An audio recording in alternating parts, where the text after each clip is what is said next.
that's right. I bought that shirt. Actually, my dad got me that for my birthday. I am 34 now. That's terrifying. Hi, how you been? My daughter is gone. She, being a dad is cool, but I was like, it's time for you to go back to your mom. So, off on the plane she went. I do miss her a great deal. We will probably get more into that in a video later. So, second round of the Speed QB brand development series, I guess. I don't know why everyone listens to me. It doesn't make any sense. But apparently a lot of people really like that first one I did. So I had a bunch. It was a little longer than I wanted. It was about 30-something minutes. I would try to keep it down. I'm trying to keep my videos closer to about 10 to 12 for ADD reasons. So I'm going to rattle off some product ideas, and then we'll go into the development. Look, this is probably not going to be a short video again. Really, if we're being honest, this is made for one person, and it's basically Roy, who kind of is Speed QB as far as like the business side of things. If you haven't had a chance to communicate with Roy, he's dope. Speed QB is going to do very well because of Roy and his sense of community, for lack of a better term. So, product ideas. Some stuff I would like to see, and even some stuff I would straight up buy. One is everyone loves the button-down Hawaiian shirt right now. A lot of kids really like that. You see that a lot at Mill Sims. I like button-downs. Notice, I don't know if you've seen pictures, videos of it. I have an American flag button-down that I wear, because for me, as someone who is a ref, who also swaps out a couple times and gets to play a few games, it's easier for me to just throw a button-down shirt on and off, and then I just wear my ref shirt under it. I don't play in ref gear. I don't believe in it. I don't think it's right. I think it's a bad idea. I think it teaches kids I think it teaches kids to shoot at refs, which is not something you want as a ref. So instead of me just like taking a shirt on and off and changing shirts, I throw a button-down shirt on over it. A simple, solid black button-down with just the red Speed QB logo, the red logo with the white text, just kind of like all over it. Maybe like 3 inches or so. Is that 3 inches? We had that conversation. Like 3-inch. Yeah, I'd say about 3-inch red and white Speed QB logo. I think that would do very well. Just a button down with black button down with red logos with a white lettering. I'd buy one. You could sell that for $30-40. You most likely sell it for probably about $40. I would buy that. I would absolutely buy that. I'm telling you right now, you would get one guaranteed sale. Excuse me, and it's me. I think that would do very well. So I came up with this idea a few days ago, but this morning I saw those G&G prototype rifles that they have like the drop stock and the drop stock and like the 3-finger trigger that G&G was looking at making. But if you look at the lower, I'll bring it up, the upper receiver, I think. I think that those receivers, these ones.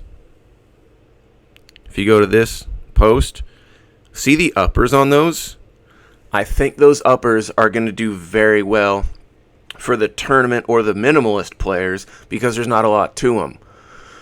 I'm waiting to see how those are welcomed in the marketplace, but I think if anyone could push out those uppers, just those uppers with the barrel or that hand grip style, I think it would do very well. Obviously, you'd have to fit it for different specs for Crytek's and G&G's, which are the two big rifles that a lot of tournament players are using for rifles. I think those uppers would do real well if you market them with like a Speed QB style. And look at like the stuff Sapo puts out.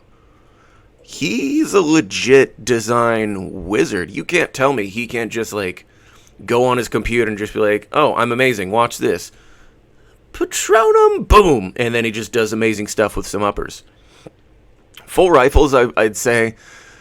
I don't think complete rifles are the way to go. I think if you would just sell like complete upper receivers, because if you look at the rifle world, a lot of guys like buying complete upper receivers because they just install and go. They just drop and go. I think that'd be a real good one. And if you wanted to try I think a good segue maybe into the milsim world would be, so I'm personally not a fan of not only chest rigs in general, because I did used to run a Haley chest rig when I was in the Army. I'm not a fan of the Speed QB chest rig because it's too high for me. I'm a big dude, and I top load all my magazines. I don't do that, like, inverted the magazines face the bottom. I don't believe in that madness. So for me, this magazine draw stroke is very uncommon. It's not natural for me. So I'm not a fan. That's why I prefer belt systems. But if you were to run if Speed QB were to make almost like a Cry JPC style chest rig, or a plate carrier, I think that would do very well. Just straight black. Then you do some different colors, or maybe you could match it in the same color patterns as the belt systems. I think that would do really well. I would buy one. I'll be honest. Especially if it's around $60-$80. Yeah, I'd buy one. I'll run a plate carrier when it's colder. I don't run plate carriers in the hotter weather because of the core temperature. It heats me up. I don't do that. I run belt systems. But once it gets colder, I'll run a Speed QB JPC style plate carrier. I'll buy that bad boy. Heck yeah, I'd support that. It looks cool. And if you look at like all those kids that wear the pig rigs and the JPC styles anyway, clearly that's a popular design. That's just me. Do. Going through my notes because I made notes. Yeah. All right. The brand itself, which is probably what Roy is like, do we have product ideas? What else do you got?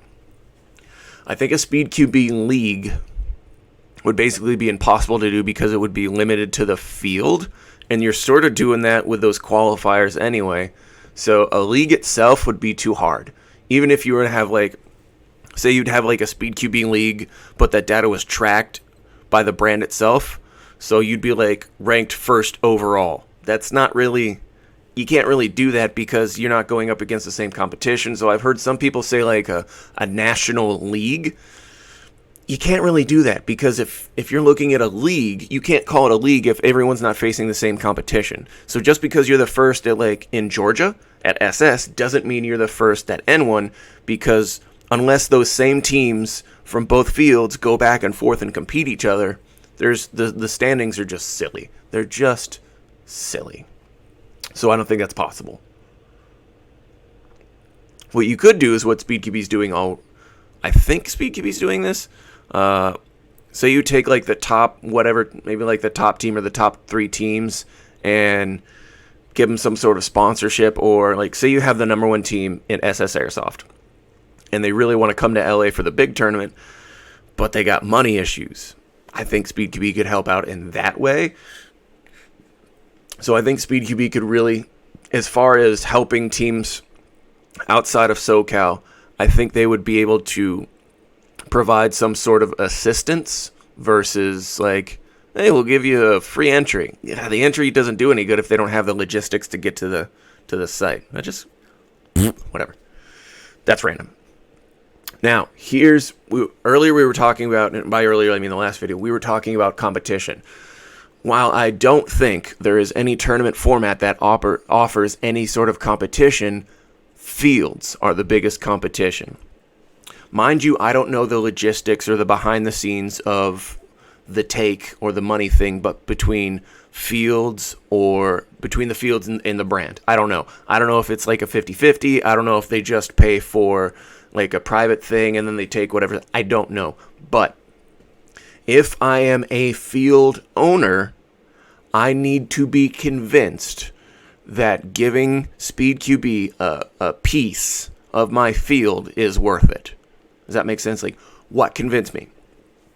Right now, as a field manager, I have heard from other field managers that they don't necessarily want a piece of SpeedQB, because remember, field owners and managers are by default they have to be greedy.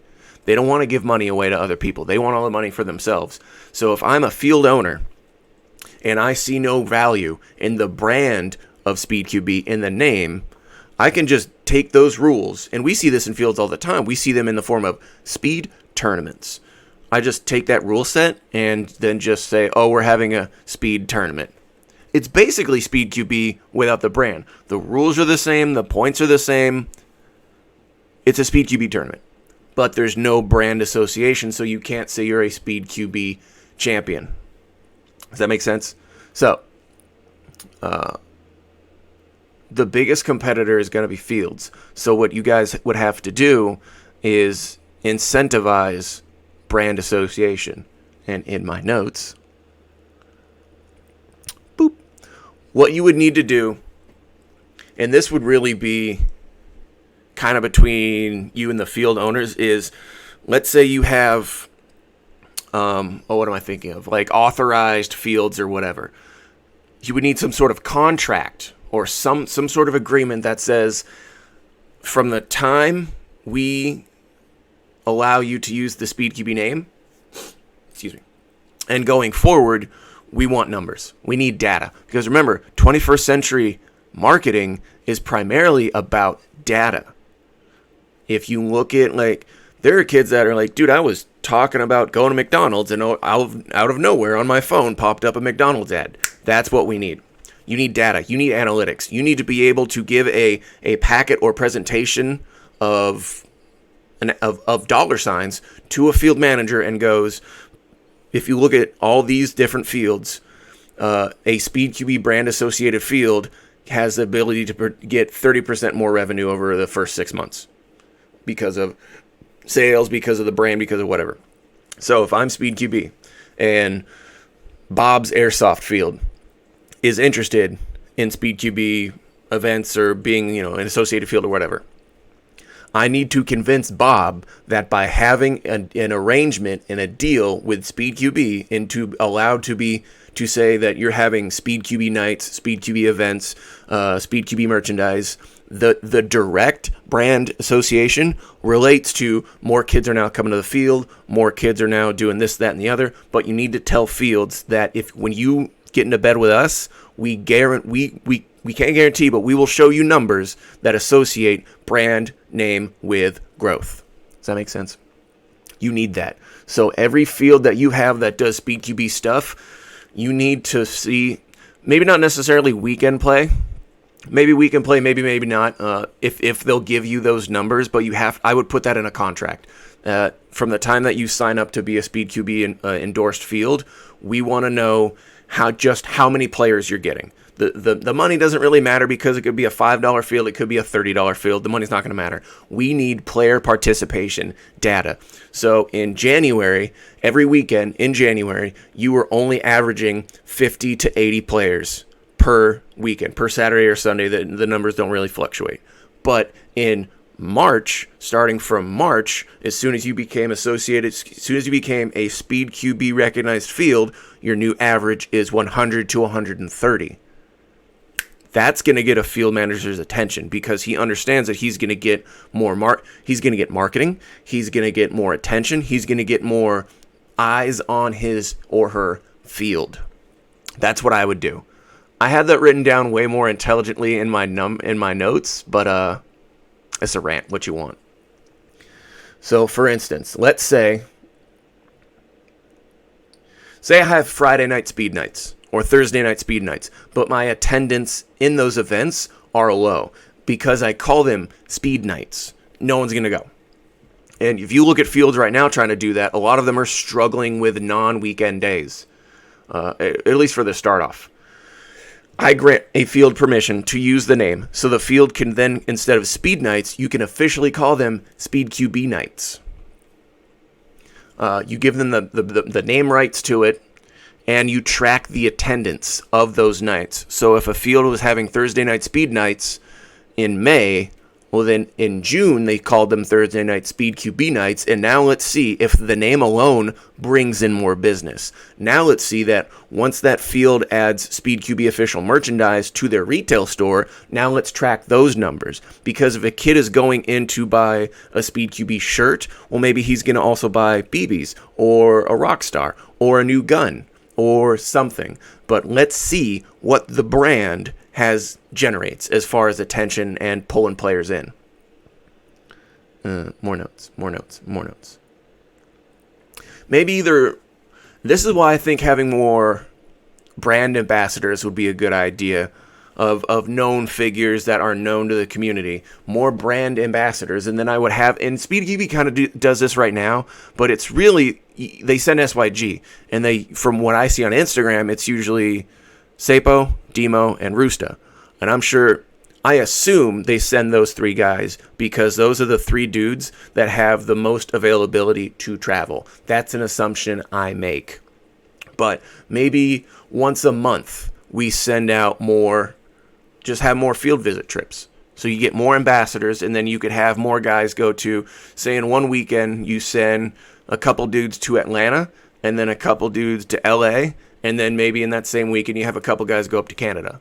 So instead of doing one weekend, one group goes to one place, maybe it would behoove you to have more ambassadors so you could do more field visits per weekend, and then track that data and see how those numbers increase and how the attendance goes up. Because if the attendance goes up, that's what field managers want to see. Because remember, a field manager's base amount of numbers, their base number where they get their most of their numbers from, is field attendance. Because if you don't have field attendance, you don't have a field.